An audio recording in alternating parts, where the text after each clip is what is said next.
नमस्कार, inside fact में आपका स्वागत है। हमारे देश का नाम भारत कैसे पड़ा, इसके बारे में आज हम बताते हैं आपको। भारत नाम की उत्पत्ति का संबंध प्राचीन भारत के चक्रवर्ती सम्राट मनु के वंशज भगवान ऋषभ देव के पुत्र भरत चक्रवर्ती से है। भरत एक प्रतापी राजा एवं महान भक्त थे। श्रीमद् भागवत के पंचम स्कंद एवं जैन ग्रंथों में उनके जीवन एवं अन्य जन्मों का वर्णन आता है। भारतीय दर्शन के अनुसार सृष्टि उत्पत्ति के पश्चात ब्रह्मा के मानस पुत्र स्वयंभू मनु ने व्यवस्था संभाली। इनके दो पुत्र प्रियव्रत और उत्तानपाद थे। उत्तानपाद भक्त ध्रुव के पिता थे। इन्हीं प्रियव्रत के 10 पुत्र थे। 3 पुत्र बाल्यकाल से ही विरक्त थे। इस कारण प्रियव्रत ने पृथ्वी को 7 भागों में विभक्त कर एक एक भाग प्रत्येक पुत्र को सौंप दिया। इन्हीं में से एक थे अग्निद्र, जिन्हें जम्बू द्वीप का शासन कार्य सौंपा गया। वृद्धावस्था में अग्निद्र ने अपने 9 पुत्रों को जम्बूद्वीप के विभिन्न 9 स्थानों का शासन दायित्व सौंपा। इन 9 पुत्रों में सबसे बड़े थे नाभि, जिन्हें हिमवर्ष का भूभाग मिला। इन्होंने हिमवर्ष को स्वयं के नाम अजनाभ से जोड़कर अजनाभ वर्ष प्रचारित किया। राजा नाभि के पुत्र थे ऋषभदेव। ऋषभदेव के 100 पुत्रों में भरत ज्येष्ठ एवं सबसे गुणवान थे। ऋषभदेव ने वानप्रस्थ लेने पर उन्हें राजपाट सौंप दिया। पहले भारतवर्ष का नाम ऋषभदेव के पिता नाभिराज के नाम पर अजनाभ वर्ष प्रसिद्ध था। भरत के नाम से ही लोग अजनाभ खंड को भारतवर्ष कहने लगे। विष्णु पुराण में उल्लेख आता है, ततश्च भारतवर्ष तल्लोकेषु ज्ञेयते, अर्थात तभी से इस देश को भारतवर्ष कहा जाने लगा। वायु पुराण भी कहता है कि इससे पहले भारतवर्ष का नाम हिमवर्ष था। हिंदू ग्रंथ स्कंद पुराण अध्याय 37 के अनुसार ऋषभदेव नाभिराज के पुत्र थे। ऋषभ के पुत्र भरत थे और इनके ही नाम पर इस देश का नाम भारतवर्ष पड़ा। श्रीमद् भागवत के अनुसार ये शाम खलु महायोगी भरतो ज्येष्ठा श्रेष्ठ गुण आसीद देय नेदम वर्ष भारतमिति व्यपतिशन्ति, अर्थात उनमें महायोगी भरत जी सबसे बड़े और सबसे अधिक गुणवान थे। उन्हीं के नाम से लोग इस अजनाभ खंड को भारतवर्ष कहने लगे। 2 अध्याय बाद इसी बात को फिर से दोहराया गया है।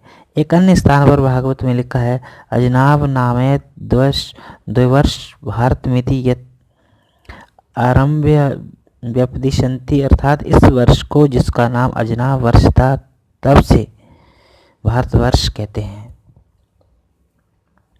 एक अन्य मत जो कि आमतौर पर पाठ्य पुस्तकों में प्रचलित है के अनुसार दुष्यंत और शकुंतला के पुत्र भरत के नाम पर भारत नाम पड़ा, परंतु विभिन्न स्रोतों में वर्णित तथ्यों के आधार पर यह मान्यता गलत साबित होती है।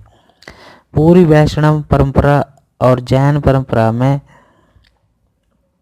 बार बार दर्ज है कि समुद्र से लेकर हिमालय तक फैले इस देश का नाम प्रथम तीर्थकर दार्शनिक राजा भगवान ऋषभदेव के पुत्र भरत के नाम पर भारतवर्ष पड़ा।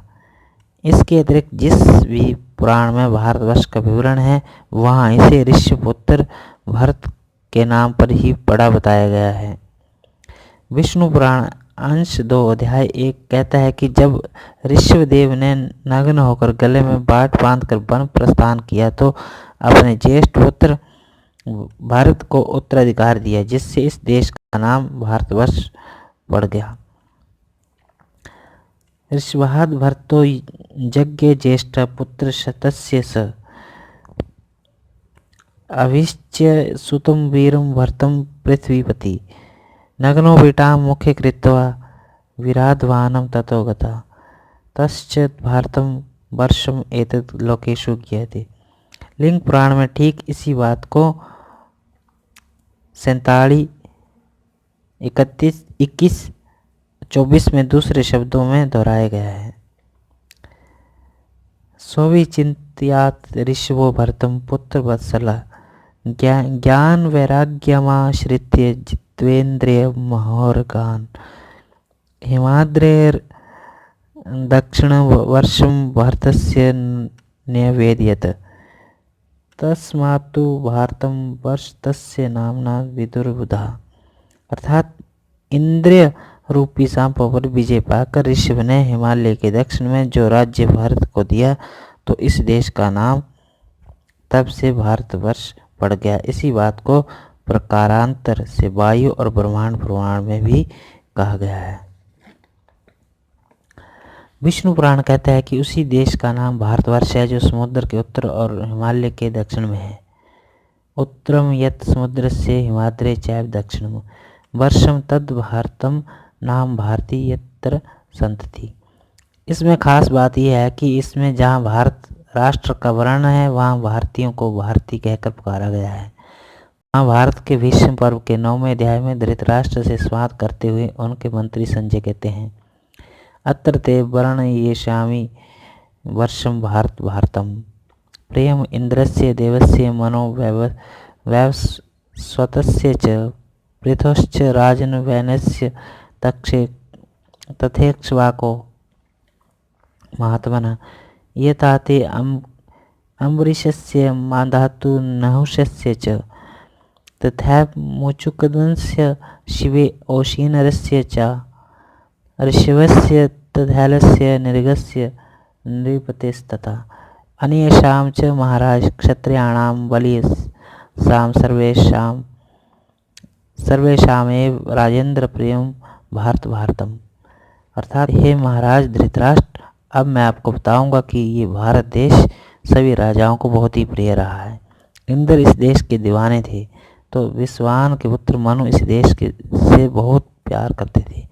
याति हो या अम्बरीश, मांधाता रहे हो या नहुष, मुचुकुंद शिवी ऋषभ या महाराज नरेंद्र रहे हो, इन सभी राजाओं को तथा इनके अलावा जितने भी महान और बलवान राजा इस देश में हुए, उन सबको भारत देश बहुत प्रिय रहा है। इससे पता चलता है कि महाभारत काल से पहले से ही भारत नाम प्रचलित था। इन तथ्यों के देखकर प्रश्न उत्पन्न होता है कि ये धारणा कहाँ से आई कि दुष्यंत शकुंतला के पुत्र भरत के नाम पर इस देश का नाम भारत हुआ। इस संबंध में ध्यान देना होगा कि 7वें मनु के आगे 2 वंश हो गए थे, पहला इक्ष्वाकु या सूर्यवंश और दूसरा चंद्रवंश। इसी चंद्रवंश में दुष्यंत शकुंतला के पुत्र भारत का जन्म हुआ। ब्रह्म वैवर्त पुराण में उल्लेख है, चक्रवर्ती सुतो यज्ञ दुष्यंतस्य महात्मना शकुंतलाया भरतो यस्य नाम तो भारता। अर्थात महात्मा दुष्यंत का शकुंतला से चक्रवर्ती पुत्र उत्पन्न हुआ, जिसकी उपाधि भारत हुई। इस भरतवंश के लोग भारत कहलाए। यहाँ भारता से इस भारत की धारणा की गई है, जबकि ये भारत के वंशों से जुड़ी उपाधि है। इस संदर्भ में गीता के विभिन्न श्लोक देखे जा सकते हैं, जिनमें भगवान श्री कृष्ण अर्जुन को भारत कहकर संबोधित करते हैं, जैसे यदा यदा ही धर्मस्य ग्लानिर्भवति भारत। इसके अतिरिक्त ऋषभ पुत्र भरत तथा दुष्यंत पुत्र भरत में 6 मनवंतर का अंतराल है। अतः ये देश अत्यंत प्राचीन काल से ही भारत है। धन्यवाद। अगर मेरी जानकारी सही लगी हो आपको, तो आप अपना लाइक करें, शेयर करें, कमेंट करें और हमारा चैनल सब्सक्राइब करना ना भूलें। धन्यवाद।